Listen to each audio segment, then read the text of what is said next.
Cody Oven, and I am a Kevin B. Harrington Student Ambassador. On behalf of the faculty, staff, and students at the New Hampshire Institute of Politics at St. Anselm College, I would like to welcome you and thank you for joining us for this evening's event. The Institute's mission is to educate, engage, and empower citizens of all ages to actively participate in the civic and political life of their communities and strengthen democracy. The Institute is nonpartisan and does not endorse political issues or candidates. Before we begin this evening's event, I would like to remind you to turn off all cell phones and other devices that make noise. Tonight's speaker, Peter MacLeod, is Director of Research at the Canadian War Museum, where he curated the museum's permanent colonial gallery and temporary exhibition on the 7 Years' War, American Revolution, and War of 1812. He is also a co-curator of the English language text editor for the Canadian History Hall at the Canadian Museum of History. A longstanding student of colonial North American military history, he is the author of the Canadian Iroquois and the 7 Years' War, Four Wars of 1812, Northern Armageddon, the Battle of the Plains of Abraham, and the Making of the American Revolution, and Backs to the Wall, the Battle of St. Foy, and the Conquest of Canada. Tonight, Mr. MacLeod will be discussing his book, Northern Armageddon, which focuses on the Battle of the Plains of Abraham through the eyes of those who participated. The book also describes the battle's impact on Canada, the United States, and the Aboriginal population of both countries from 1759 to the 21st century. Following Mr. MacLeod's remarks, we will have a brief question and answer period. Please wait until a student ambassador with a microphone reaches you before beginning your question. Ladies and gentlemen, please welcome Mr. Peter MacLeod.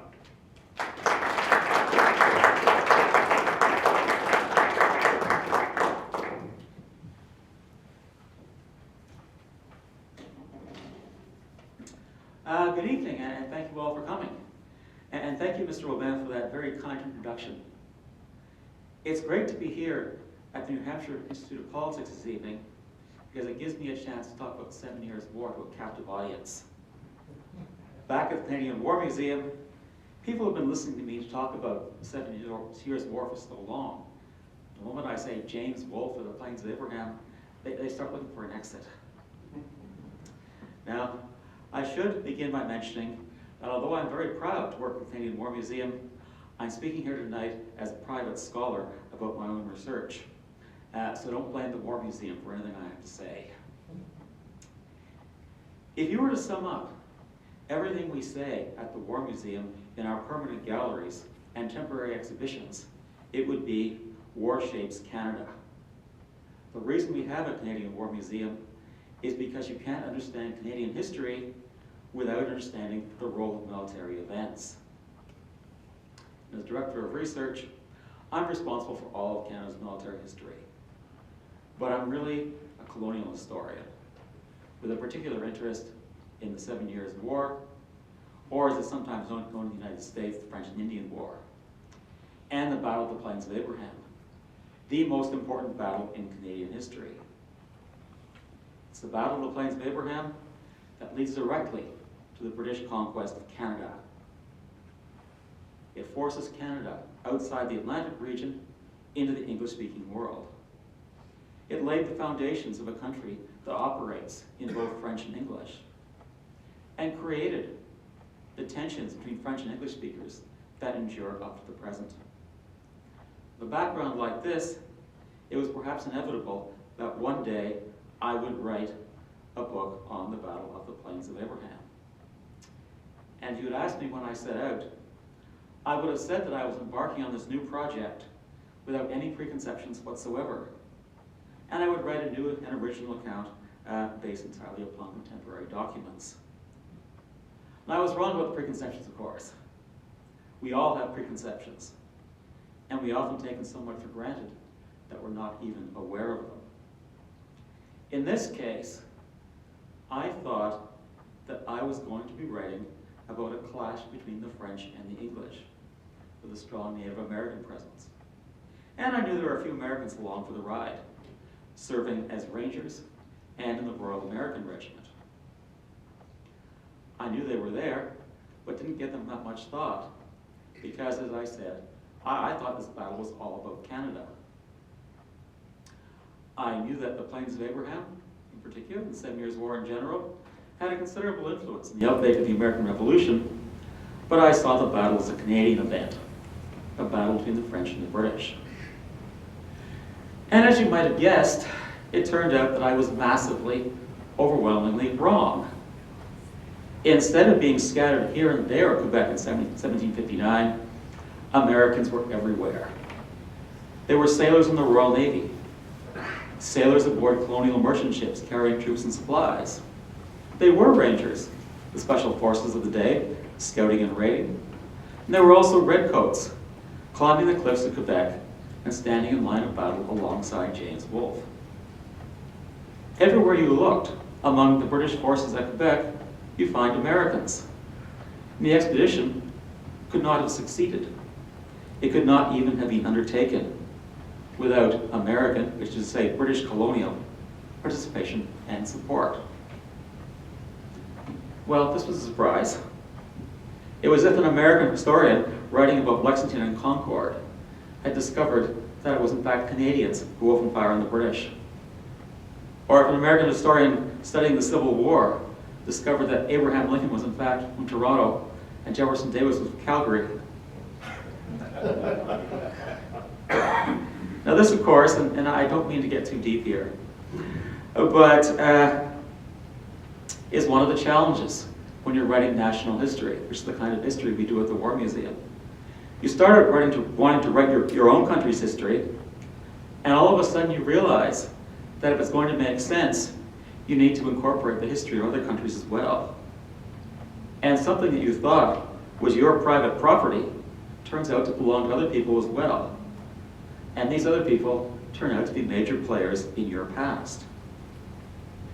And so suddenly and unexpectedly, instead of just writing about the French and British fighting over Canada, I found myself writing about Americans who were, unknowingly, laying the groundwork for the American Revolution. At the Canadian War Museum, I enjoy reminding my 20th century colleagues the 7 Years' War is the First World War. For the first time, a single conflict rages all around the globe as French and British empires wage a titanic struggle for imperial dominance in Africa, Asia, the Caribbean, Europe, and North America. In North America, the French and British fight for control of territory. The British seek more land for a growing colonial population by expelling the Acadians in the east and occupying the Ohio Valley in the west. And the French, fearing the potential power of an expanding British Empire, hoped to contain the British colonies. Dramatic victories by the French and Native Americans dominate the early years of the war. They shatter British armies and outposts in the Ohio Valley and along the Canadian frontier. The British respond to these defeats by sending so many ships and so many troops to North America that they simply overwhelm their opponents. In 1759, the British launch a massive land and sea offensive aimed at nothing less than a total elimination of French power in northeastern North America. In the western interior, British and American soldiers make secondary strikes at Fort Duquesne in the Ohio Valley and Fort Niagara on Lake Ontario. In the east, two more armies head for Quebec. Now Quebec, in 1759, is absolutely vital. It is the one place the French have to hold if they are going to continue the war in North America. And it's the one place that the British have to capture if they are going to defeat the French Empire in North America. Quebec is Canada's Atlantic port. It's small, its sole point of contact with the outside world, the sole place where it can receive supplies and reinforcements from France. And without supplies and reinforcements from France, Canada can last for about a year, and the French would have to give up.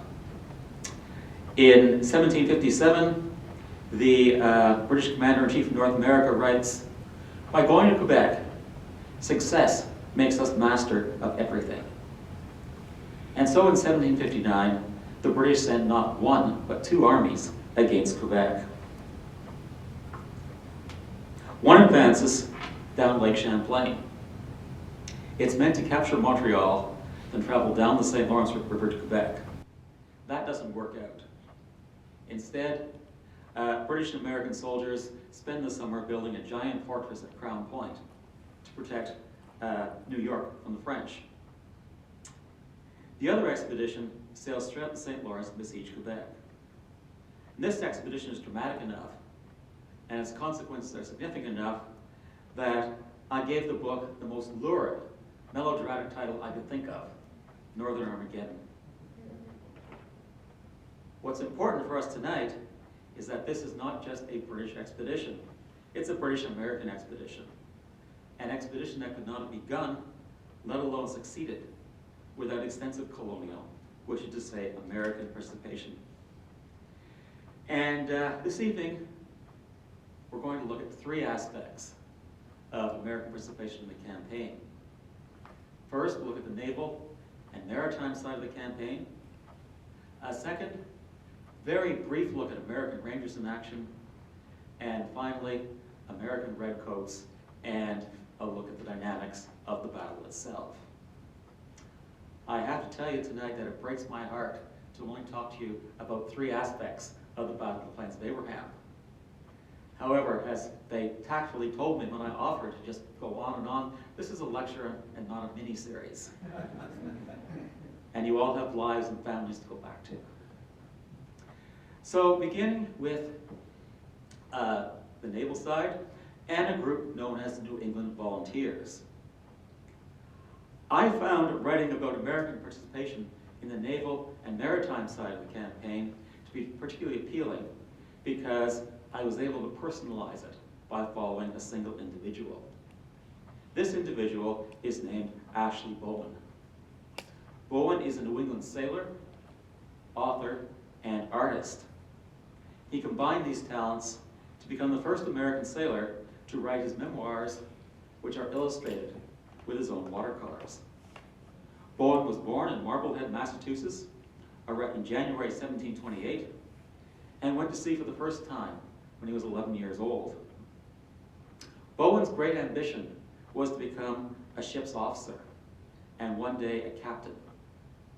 So he went back to sea as an apprentice, in the expectation that he would receive the training he would need to become an officer. Instead, he found himself serving for an inept, abusive captain, and he eventually deserted and signed aboard a privateer. However, on March 29th, 1759, his luck changed. He was ashore at Marblehead when Robert Hooper, a leading citizen, approached him with an invitation to join the British attack in Quebec, not as a sailor, but as a midshipman, an apprentice officer in the Royal Navy. This opportunity arose because while Britain may have ruled the waves in the mid-18th century, the British needed American help to get to Quebec. The Royal Navy in North American waters was severely short of sailors, so they began to recruit Americans. These Americans served in the Royal Navy under roughly the same terms as American provincial troops serving alongside the British Army. They would take part in the campaign, then demobilize and go home in the winter. So 240 sailors in Boston joined the fleet in Halifax before the expedition began, and more arrived from New England over the summer. And senior officers of the Royal Navy treated these men as a distinctive group who they called New England Volunteers. Now, these are not the only American sailors at Quebec. Hundreds more signed aboard American merchant ships that served as transports for the expedition. It took 139 transports to carry James Wolfe's army and their supplies to Quebec.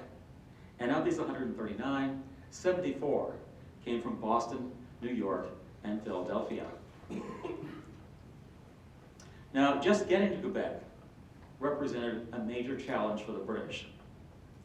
Canada's first line of defense against attack from the sea was the intricate, dangerous navigation of the lower St. Lawrence. James Cook, the future Pacific navigator, was serving with the Royal Navy at Quebec. Using captured French maps, Cook helped prepare a chart of the St. Lawrence River over the winter of 1758-1759. As the fleet sailed upriver, Cook and other ship's masters scouted ahead, taking soundings and marking channels. And with Cook went Ashley Bowen. By 9 June, the leading elements of the fleet had reached the Traverse, a notoriously dangerous channel that ran diagonally across the river just below Quebec. At 4 a.m., wrote Bowen, sent pinnace and cutter well armed to sound to the southwest of us. The Commodore and the other ships did likewise. I went with our sailing master, James Cook, in our cutter, a sounding for the channel through the Traverse. Looking back in later life, Bowen took great pleasure in describing his close relationship to the famous navigator. He writes, Mr. Cook would have me go with him wherever he went a sounding or discovering. And he did not forget me on banyan days. These are days when no meat is served on board ship. He did not forget me on banyan days to dine with him. By the June 14th, the survey was completed and the channel marked. Bowen writes, we sent a boat from our ship and one from the Devonshire and another one on the easternmost rocks of the Traverse, and the other on the westernmost, one with a white flag and the other with a red. Having a leading wind, we all came to sail and run through the Traverse. James Wolfe and his army had reached Quebec. Now they began by landing troops across from Quebec City at Point Levy, on the Ile d'Orléans, at the mouth of the Montmorency River, just west of the French entrenchments. And incidentally, if you're ever visiting Quebec and you go to the Montmorency Falls, you can see the remains of James Wolfe's fortification still there. And you can actually see the house he used as a headquarters, which is now a small art gallery selling local art. Now, this gave the British 3 fortified enclaves scattered about the Quebec area, but brought them no closer to actually besieging Quebec.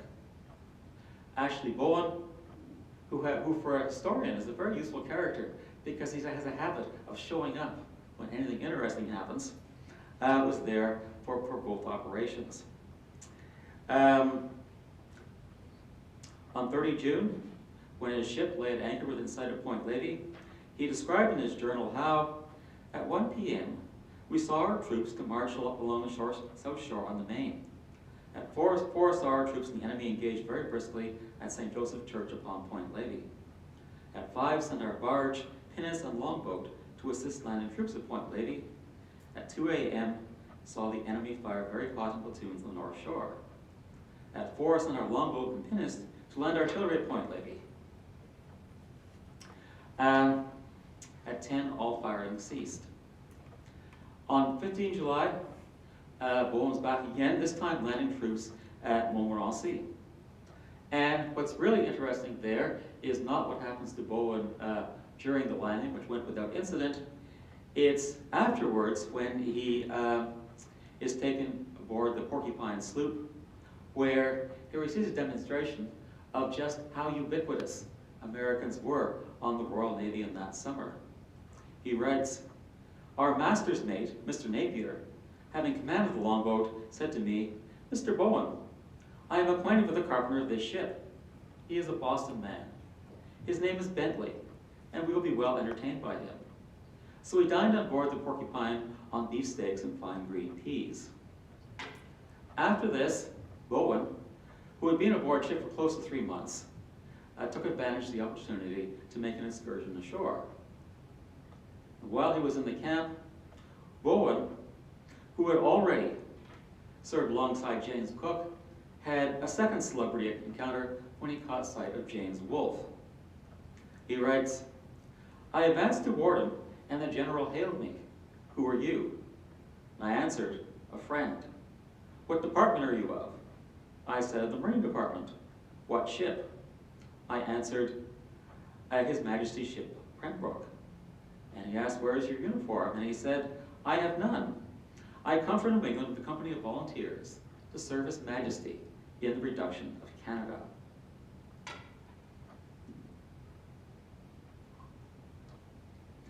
Now, while Bowen was taking part in landings near Quebec, the largest warships in the British fleet spent the summer scattered along the St. Lawrence River. There they engaged in what might be called river control, supporting minor operations below Quebec, guarding against potential intervention by French warships, and guiding transports past the navigational hazards of the St. Lawrence. Many of these merchant ships coming from the 13 colonies. Prior to the opening of the campaign, the senior British naval officer in North America had written to the governors of New York and Massachusetts.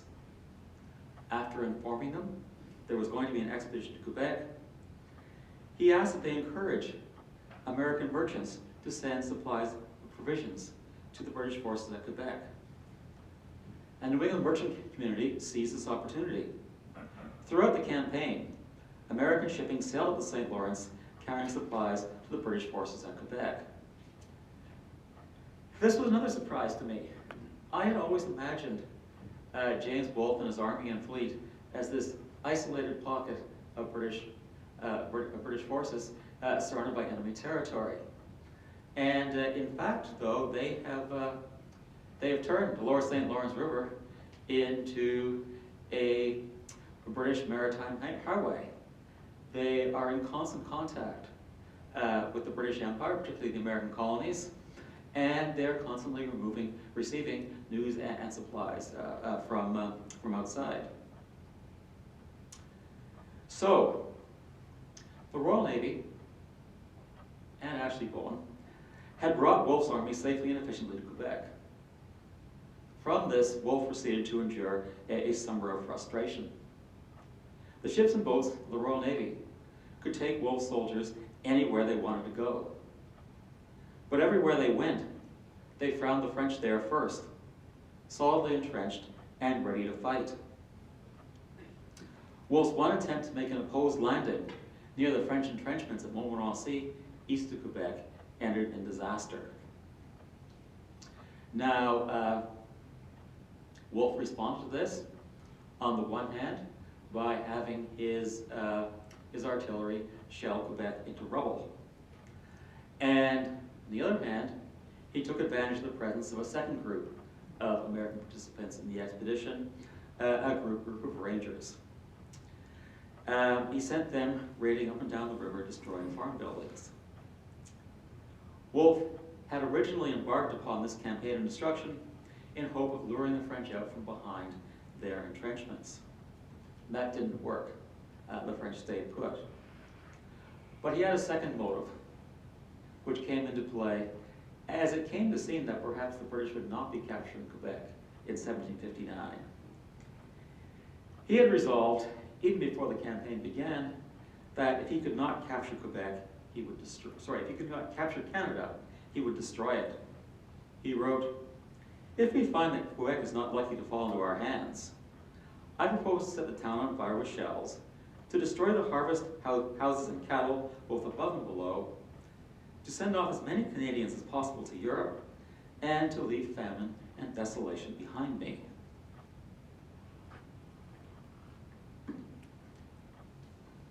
Now, an American ranger named David Perry described these operations.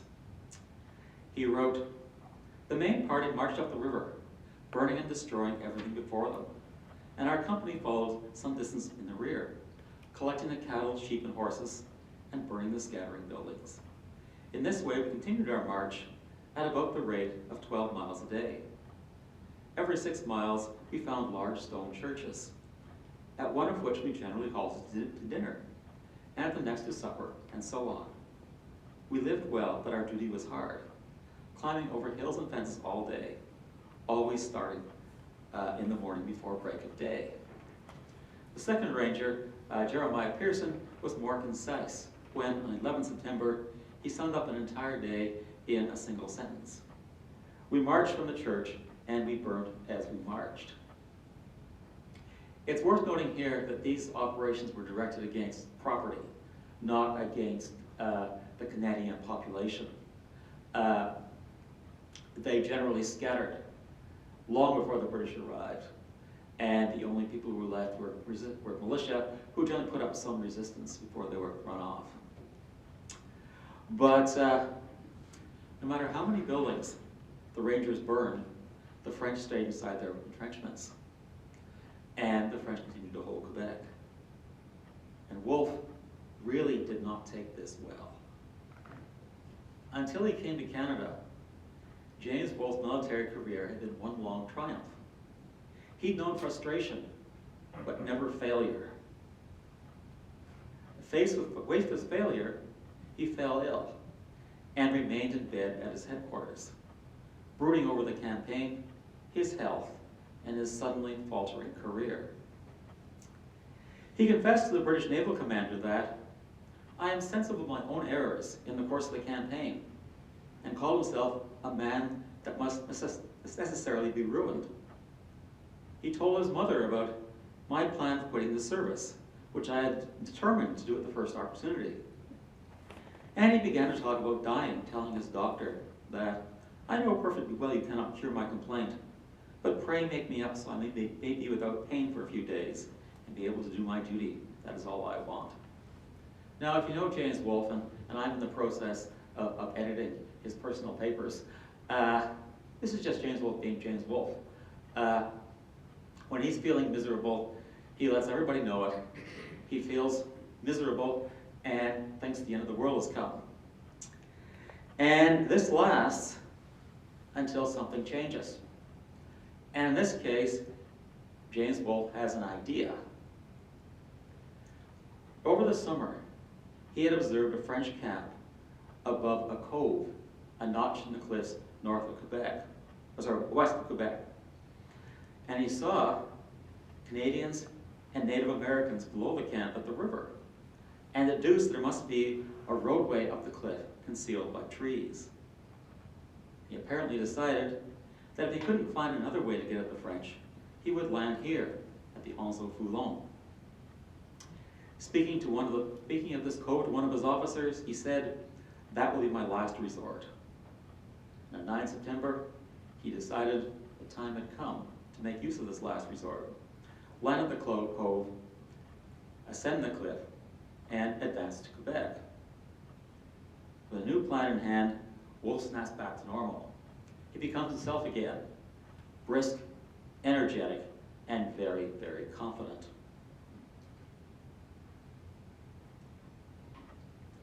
The British begin their advance to the Plains of Abraham on the evening of 12 September.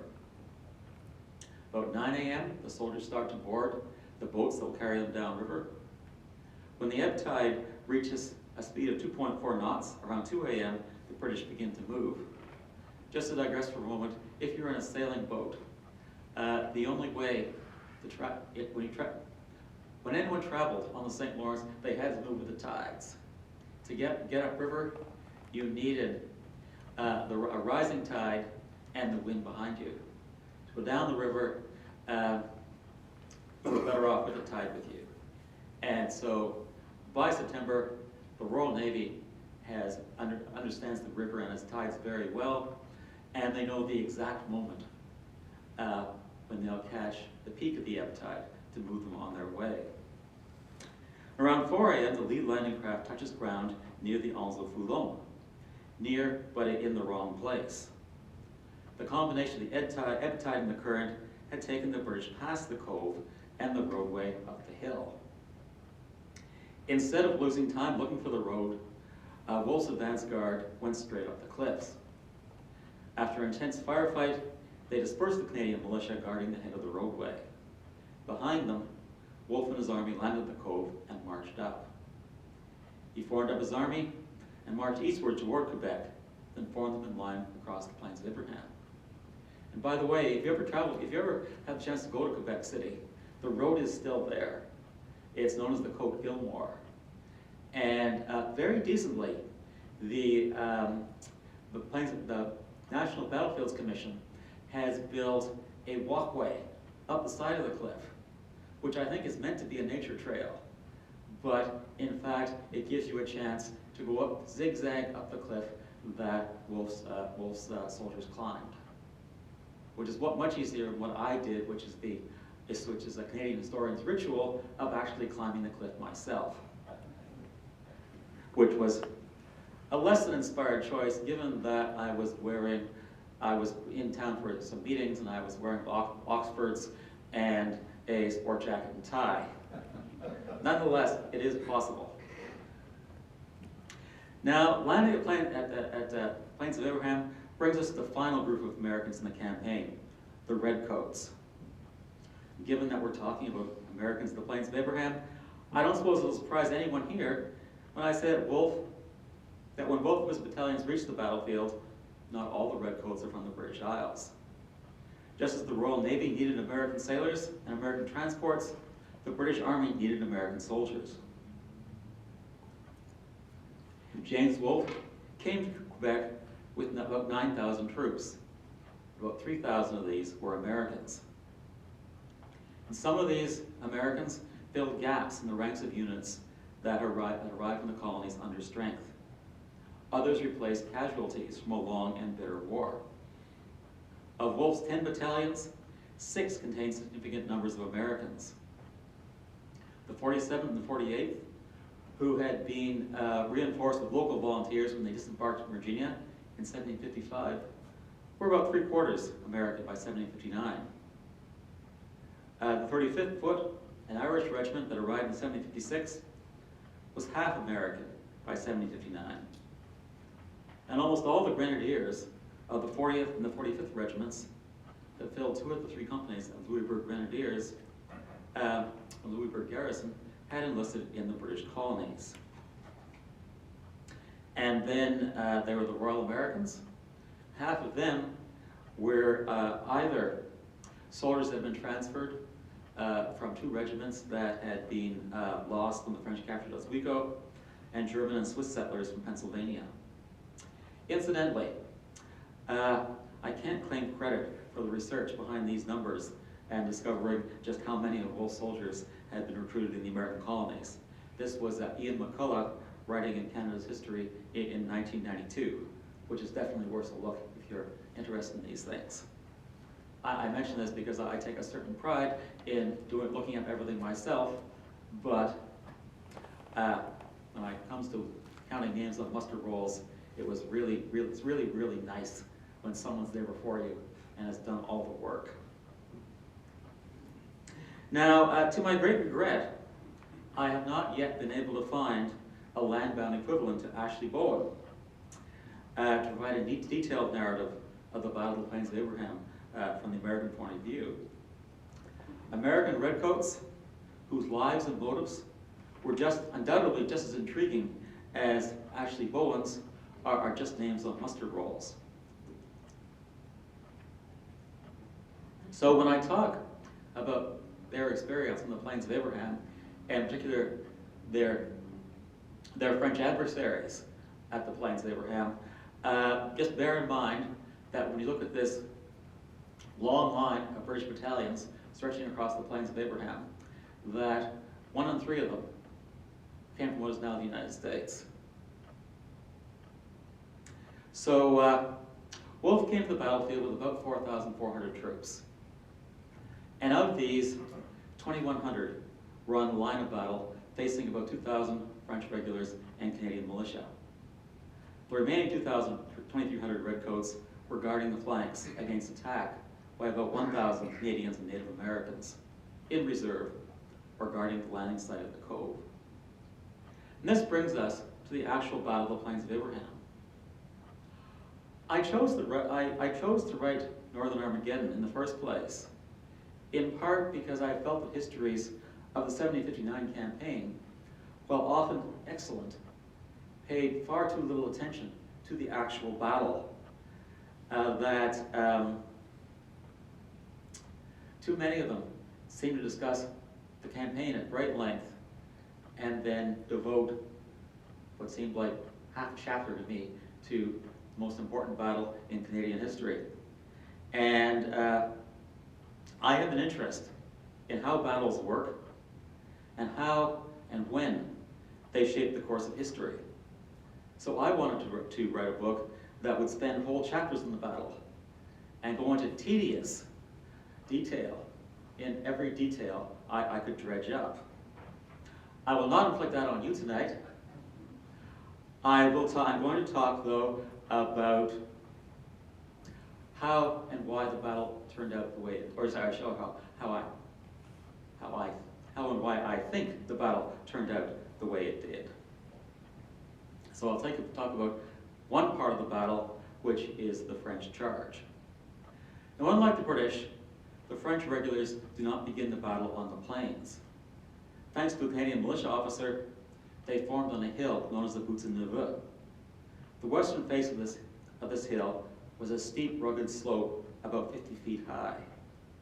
And the French just held a formidable defensive position. Now, to my considerable annoyance, the city government of Montreal in the 1930s decided that this priceless landscape of Canadian history would make a fine reservoir during the 1930s. So if you ever visit Quebec City and stand for the place Buttes-en-Neveu used to stand, you'll notice the ground is unusually flat. And that's because it's the roof of an underground lake. And you notice little clusters of bushes everywhere, and these are hiding the ventilation shafts for the reservoir. But if you want to know where the French stood at the edge of the Buttes-en-Neveu, if you look at the line of Martello towers that are still there, that's roughly where they were positioned. Now, I say this was a very formidable defensive position, which the French commander, Louis-Joseph de Montcalm, decided to abandon. Montcalm's senior artillery officer recorded Montcalm's explanation. I stopped for a moment with the Marquis de Montcalm, who told me, "We cannot avoid a battle. The enemy is entrenching. He already has 2 pieces of cannon. If we give him the chance to dig in, we'll never be able to attack with the kind of troops that we have." And not everyone agreed that immediate attack was the best course of action. But Montcalm's officers were simply too intimidated to tell their general that they thought he was about to make a mysterious mistake, and that standing fast and awaiting reinforcements might be the better option. So the French charge began as the expression of the will of the French commanding officer. Montcalm commanded, his army obeyed. They began the advance in high spirits, brimming with confidence. Montcalm's army had never been defeated. He had overcome British garrisons and British armies at Oswego in 1756, Fort William Henry in 1757, and Carillon or Ticonderoga in 1758. 6 weeks before, he had beaten Wolfe's army at Montmorency. Every officer who commented on the morale of the French troops that morning commented on their impatience to engage the enemy. One described how the troops marched eagerly into battle. Another reported that the troops displayed enormous resolve and enthusiasm. French morale may in fact have been a little too high. The first French officer also observed that the troops were moving much too fast. Instead of advancing methodically, the French began to run, cascading like a waterfall down the western slopes of the Buttes-en-Neveu. Uneven terrain, heavy bush, and tall wheat made cohesive movement difficult and supervision almost impossible. Moving to avoid obstacles squeezed some soldiers together and forced others further apart. Our troops, wrote a Canadian officer, fell recklessly upon the enemy, but their poorly formed ranks broke very soon, partly because of their speed, partly because of the rough ground.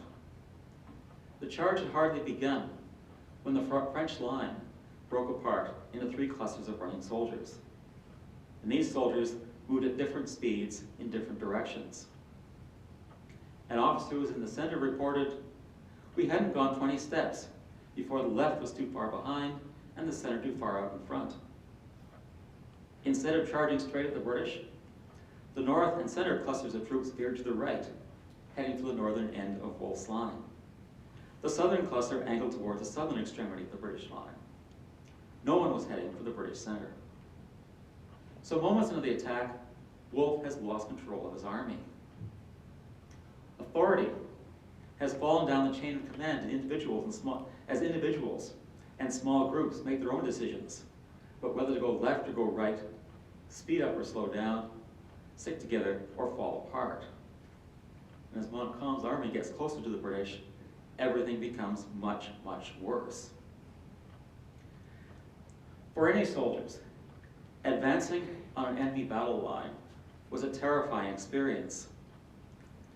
And as the troops advanced and tension rose, Montcalm's soldiers experienced an almost irresistible desire to use their weapons. And this kind of behavior was not at all unusual. A British officer named Humphrey Bland warned in his book, A Treatise of Military Discipline, that in advancing towards the enemy, it is with great difficulty that the officers can prevent the men from taking their arms, without orders, off their shoulders and firing at too great a distance. James Wolfe, an admirer of Bland's, had seen this firsthand as a 16-year-old ensign fighting his first battle in 1743. He wrote, "The first and last attack was made by the foot on both sides. We advanced towards one another, our men in high spirits, and very impatient for fighting. The Major and I, before they came near, were employed in begging and ordering the men not to fire at too great a distance, but to keep it till the enemy should come near us, but to little purpose. The whole fired, and when they thought they could reach them, which had like to have ruined us, we did very little execution with it." On 13 September, a similar phenomena affected Montcalm's army. About 130 yards from the British line, the French army came to a halt and opened fire. Now, if the charge down the hillside had broken Montcalm's army into 3 groups of battalions, the first French volley broke the battalions into fragments. These battalions were all composite units, each formed with a mix of Metropolitan Regulars and Canadian militia, which meant that each battalion of Montcalm's army contained 2 very different kinds of soldiers with different training, expectations, abilities, and discipline. When the French opened fire, these differences completed the process of tearing that army apart. Firing a flintlock musket during a charge didn't just involve pulling the trigger. On the run, it meant stopping and standing still for as long as it took to load. After the first spontaneous volley, Montcalm's soldiers, his regulars, acted in accordance with their previous experience and personal inclinations. The regulars remained upright, reloaded quickly, and ran on towards the British. And some Canadians ran with them, but many remained behind, still reloading.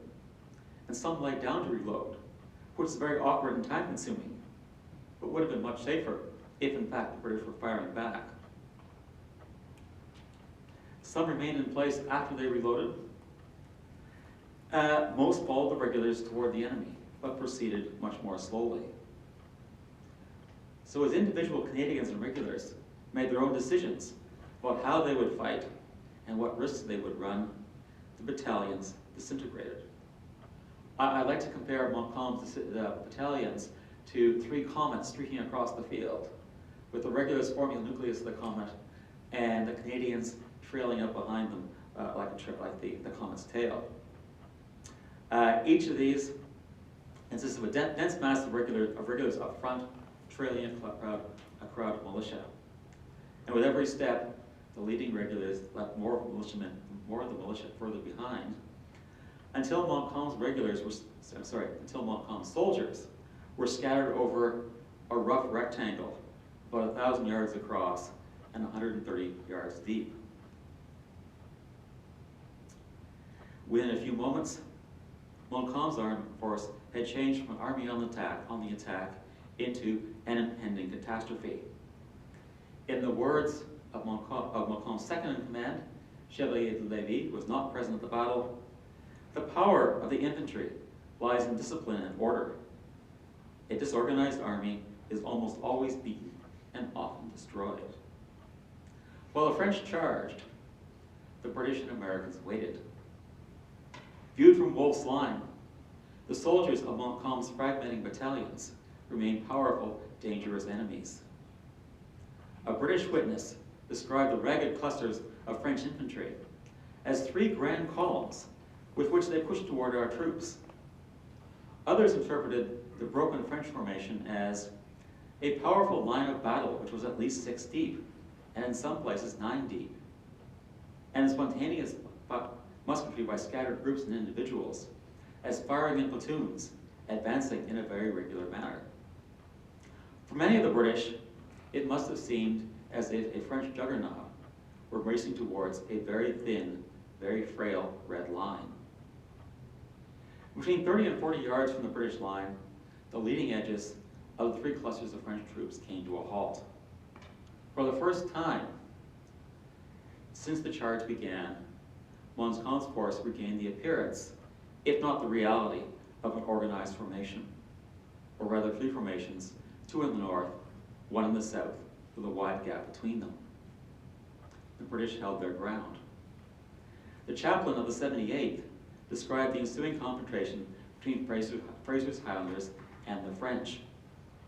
"They stood," he wrote, "looking at one another for 2 or 3 minutes, the one desirous that the other would first give fire. Whichever side fired first would hand the advantage to the other. While quick-firing opponents reloaded, soldiers could take their time and aim carefully without the pressure of facing a row of leveled muskets." That's the reality of the battlefield. To me, it always sounds as though they're describing an embarrassing social encounter. When two groups of people have met and they don't know quite what to say one another, so they face one another for a couple of minutes, and well, then finally someone starts shooting, which sort of breaks the analogy completely. But at last, wrote the chaplain, the enemy began and made 2 most furious discharges. Either spontaneously, in response to commands, or a combination of both, enough French soldiers opened fire at more or less the same time to give the appearance of a volley into the battalions posted on the north and south wings of Wolfe's army. "The oblique fire of the enemy," wrote an officer of the 43rd Regiment, "aimed as it was at the extremities of the British line, meant that the 43rd and 47th Regiments in the center were little affected by this and other French volleys. Even when the French attacked head-on, their firing was almost entirely ineffective. Their first fire," wrote an officer of the 78th, "did little execution." Now the British and Americans had their turn. Wolfe's army had been preparing for this moment for months. Even before the army sailed for Quebec, his troops had trained, not just to fight in formation, but to take careful aim before they pulled the trigger. The regiment, wrote an officer of the 43rd, in April of 1759, was out daily at exercise and firing at the target. During the campaign, Wolfe made sure that his battalions maintained their proficiency at fighting in linear formation. In the course of an inspection on July 15th, the 43rd Regiment demonstrated the tactics that many of Wolfe's soldiers would use in action.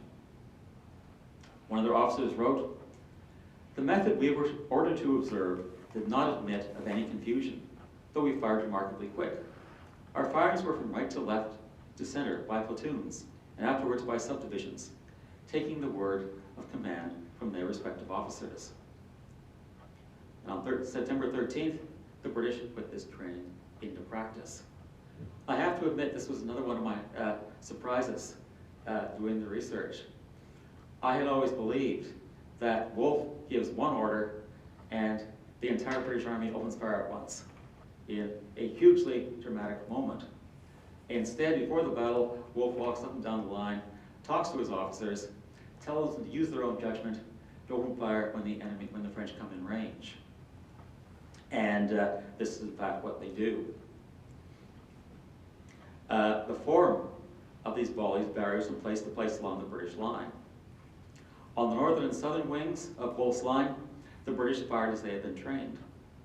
As they came nearer, wrote one officer, we fired on them by divisions. 2 regiments in the center, perhaps because they were not actually facing the French troops, advanced and gave a general volley. An officer described it as remarkable a close and heavy discharge as I ever saw performed at a private field of exercise. To the north, wrote the officer of favored for his Highlanders, we continued firing very hot for about 6, or some say 8 minutes. In that time, wrote their chaplain, the Highlanders fired 4 or 5 general discharges. At the other end of the line, according to Sergeant Major in the Louisbourg Grenadiers, the exchange of fire lasted about a quarter hour. So what's happening is not a single encounter on the Plains of Abraham, but rather a whole series of encounters up and down the line as different battalions use slightly different tactics in accordance with the orders of their officers. Now the French respond in kind, matching the British shot for shot. Our firing, observed Montcalm's aide-de-camp, was very heavy from the right to the left. The enemy responded with equal force all along the line. But as the minutes passed, the British gradually gained the upper hand. There was simply no comparison between the effectiveness of troops formed in ranks and under discipline and that of troops scattered in handfuls across the field. British soldiers drew strength from the proximity of comrades and the presence of officers and NCOs. French soldiers lacked the support and the means to coordinate their efforts. While the French scrambled to reform under fire, the British remained in formation, with every soldier and officer in his place. In many sections of the French line, the French soldiers stood several ranks deep, providing the British with a dense, attractive target and preventing soldiers in the rear ranks from even using their muskets. The British stood a yard apart, presenting a more difficult target and allowing each soldier to bring his musket to bear. Exact numbers are elusive, but more French regulars were firing at fewer British regulars. Disorganized groups of individual soldiers, however brave, however skilled, could not compete with the disciplined battle line. From one side of the battlefield to the other, French troops were falling faster than British troops. Finally, it became too much to bear. Heavier enemy fire, wrote a French officer, overpowered our own. The French made their strongest effort against the northern part of Wolfe's position. Yet it was here that French regulars became the first to consciously or unconsciously weigh the chances of survival against the chances of victory and begin to fall back. The center broke next, and finally the south end of the French line. The result, according to a French naval officer, was a rout which I dare say was unprecedented, in which our troops became as cowardly as they had been brave at the beginning of the action. When French officers described the mood of the army, they spoke of terror so great it became a kind of insanity. One portrayed the regular infantry as needing to cure their madness and settle their wits, which had been terribly astray ever since the battle. Others referred to the unequaled terror, or panic terror. Some officers attempted to stop the rout. They failed completely. The aide-de-camp watched, appalled. Nothing could stop the fugitives. Finally, the disorder became so great that it was impossible to rally the troops. The pathetic remnants retreated. The French fled so quickly, confessed one officer, that we hardly had time to carry off some of our wounded. French soldiers were no less resolute and no less disciplined than their British counterparts. They had beaten British armies before, and they would do so again. But on September 13th, they had reached their limit. Fighting with valor and determination, the survivors of Wolfe's volleys stood their ground until they had nothing left to give. No longer under discipline, no longer an army, they turned away from their enemies and fled for their lives, abandoning not just the battle, but their best chance of saving the French Empire in North America.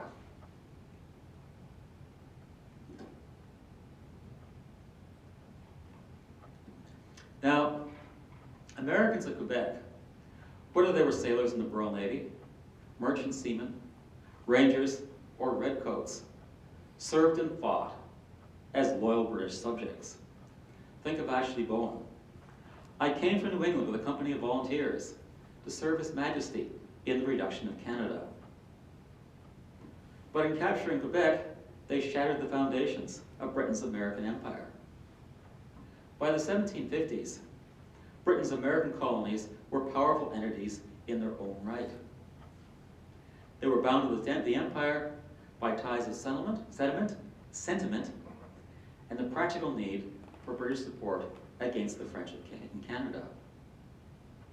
The Battle of the Plains of Abraham and subsequent fall of Canada eliminated this French threat, and with it, the need for British support. At the same time, the British had the clever idea of paying for part of the cost of the 7 Years' War by raising taxes, or rather imposing taxes on the American colonies. And I think you know how that worked out.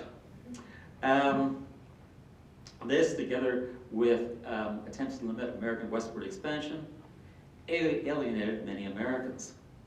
And these Americans, some of whom, including former Ranger David Perry, veteran of Quebec, successfully rebelled against the Crown in the American Revolution, or as I started calling it, Brexit 1. And the Americans who followed Wolfe to Quebec, although they didn't realize it at the time, were taking the first steps on the road to independence. Thank you.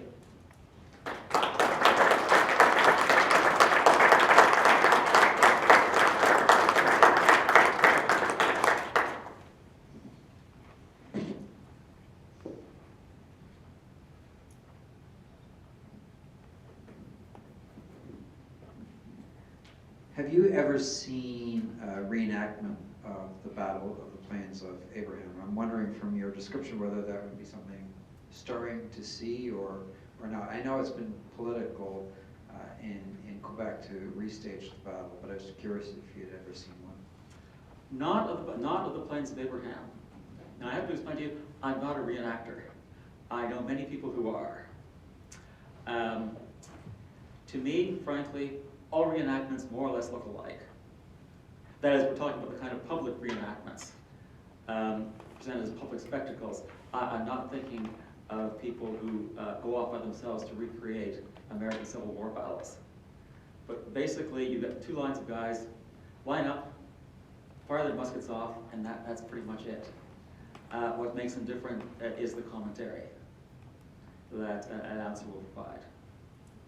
So it's a reenactment is not a bad way to get an idea of what a line of infantry firing a musket looks like, but they're not able to go into the real details.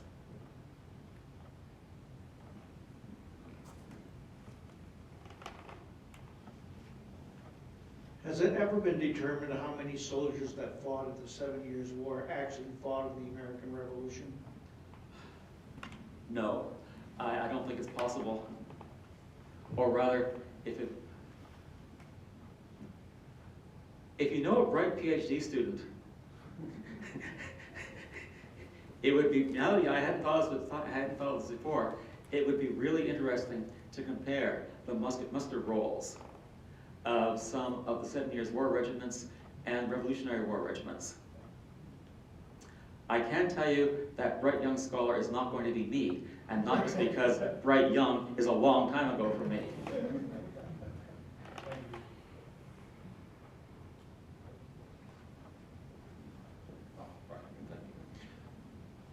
Did you come across any evidence or connection, or Americans, colonists who participated in Brexit won there, Quebec, who might have carried over to, during the American Revolution and the invasion of Canada, the attempted invasion. So either tracing or connecting through to George Washington or Benedict Arnold, and Arnold's expedition in particular. Well, the only one I know is Richard Montgomery, who commanded the American invasion down the St. Lawrence River, down Lake Champlain and down the St. Lawrence River to Quebec, and was killed outside Quebec. He was a former British officer who had joined in the rebellion. I'm guessing there were others, but I don't know.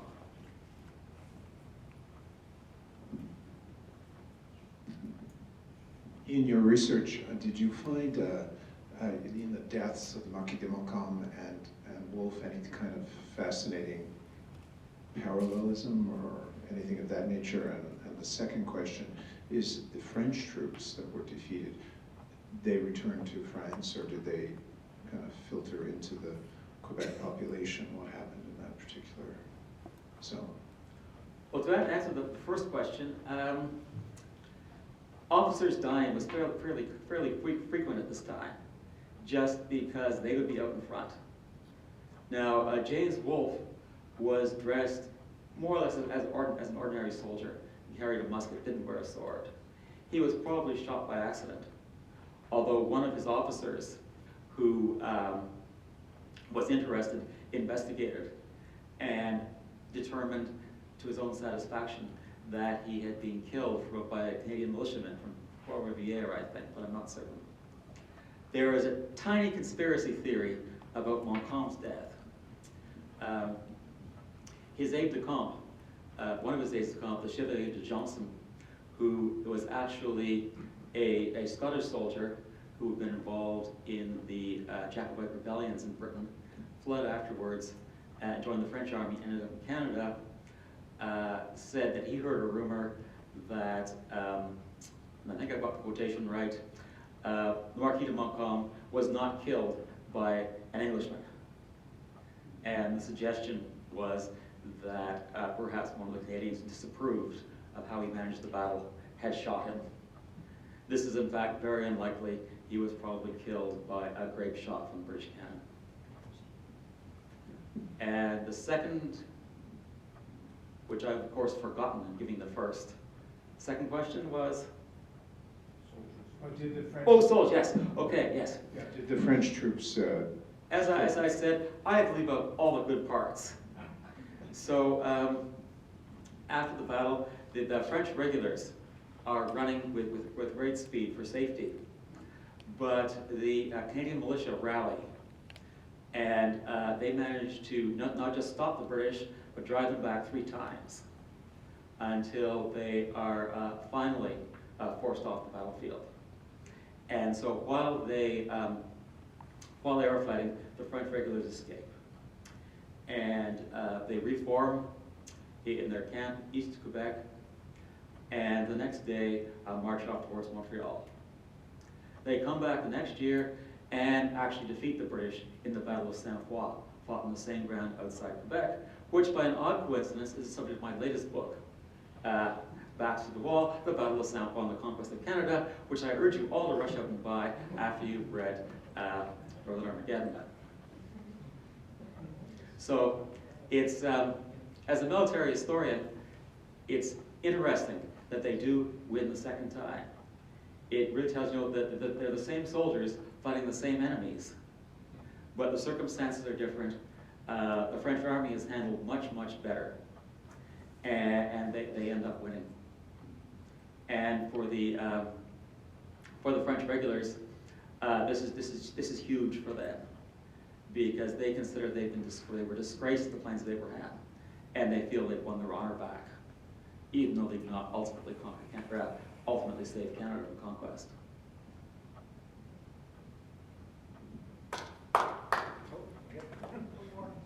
With everything that you've read and researched, do you think that had the French stayed inside the walls of Quebec, would they have been able to hold the city at all? I think they would have had a very good chance. If they, not so much that they stayed inside Quebec, But if they had stayed on the Boots of Neveu, they would have been on top of a 50-foot hill. And so it would have been the British who would have had to come to them over broken ground. The elite of the French troops had been sent upriver to guard against British landings. They were on their way back. So the number of Montcalm's, regulars Montcalm had, would have effectively doubled in size. There were 1,500 militia on the way to the battlefield. He chose to disobey an order from the Governor General, and attack before they arrived. And at the same time, at the top of the hill, they had an entire city full of timber and stone to build fortifications with. And they had hundreds of guns they could have mounted there. So yes, I think they likely would have won. And it's very likely that the British would have experienced a major disaster. It's an interesting example of how individuals can change the course of history. Montcalm Montcalm is a soldier. He's making decisions under pressure.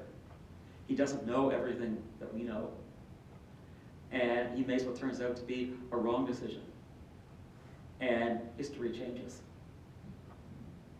I'll just toss out one thought for you about the American Revolution.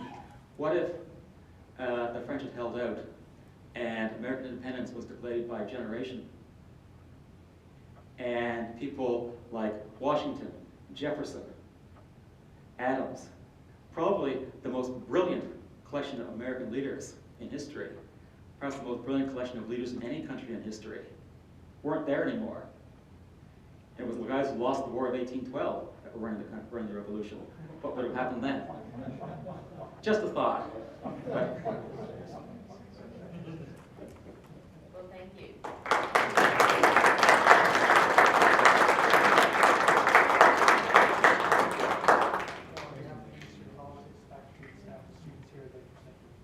Well, thank you. And it's been a pleasure. And we have a